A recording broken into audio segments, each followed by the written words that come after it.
Hey, welcome back to my channel. Please don't forget to like and subscribe. Today I want to offer you 3 SEO tips to help you rank higher in Google. These tips aren't your, run-of-the-mill use a keyword in an alt text, use it in the URL. Those are all great, but these are 3 things that I feel like people aren't talking about quite as much, but they make a huge difference. So let's get right into it.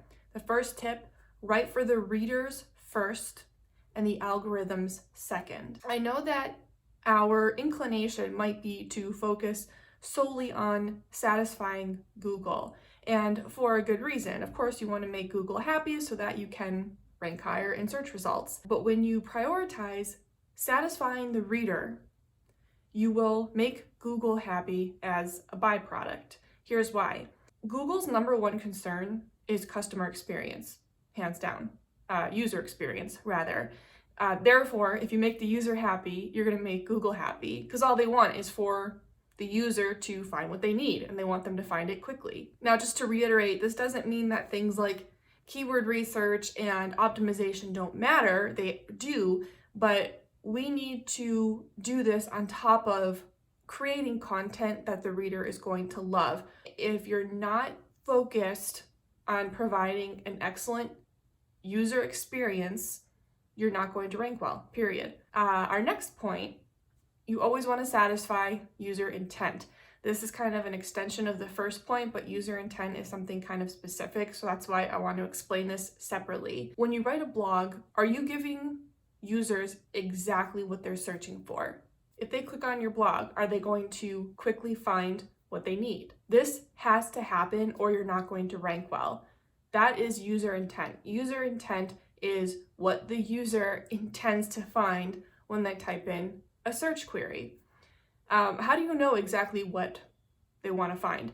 Yes, a large part of it is revealed within the search query itself. An example is if someone is searching for the benefits of a keto diet, you know that they want to know the benefits of a keto diet, but do they also want a definition of what keto is? Do they want recipes? Do they want potential drawbacks of the keto diet? When they're searching benefits of a keto diet, what is their user intent exactly? You figure that out by looking up that search term in Google and clicking on what's already ranking page 1 and seeing how they do it. How are those pages satisfying user intent? You know they're doing something right because Google put them on page 1. And yes, there are multiple factors that go into ranking on page 1, but user intent is a really big part of it. So look at those pages, look how they satisfy that search query, and do not copy it, but use that as a starting point, as inspiration, and then of course, you aim to do it better. So you don't have to go and reinvent the wheel. And even though I know sometimes your gut instinct is telling you do something completely different to stand out, you can, but you're trying to rank and you're trying to outrank pages that are already doing it very well. That means that doing something completely different when they're already on the right track, it's probably not going to work in your favor. That was the second tip, satisfy user intent. The third tip, collaborate with other websites to get more exposure. I can't stress this enough. Your website can't be an island. One of the healthiest things you can do for your site is get other people to talk about it and link back to it. A very popular, common way of doing this is guest blogging. That's something that I've actively been working on. I don't want to get too far into the details of guest blogging because that's going to be a whole separate video, but just a few important things I want to point out. Do your due diligence. Don't take whatever opportunities you can find because you still want to collaborate with websites that are high quality, high value. If they don't look good in Google's eyes, you're not going to gain anything from working with them.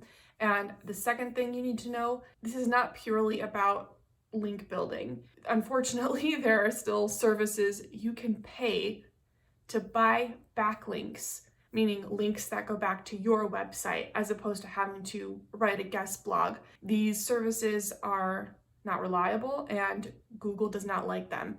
If it raises a red flag to Google and Google sees that you are trying to do anything that's not genuine and not authentic, you're going to get in trouble for it. So spend the extra time to build these relationships and go out and find good opportunities, and you're going to reap the benefits.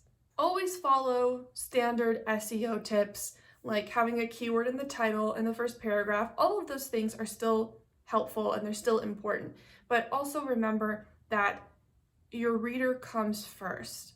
You need to create a very high quality, high value piece of content that's going to make the reader happy. And if you do that, you'll make Google happy, and that will reflect in your rankings. That's it for today. Please don't forget to give me a thumbs up and subscribe, and I'll see you in the next video.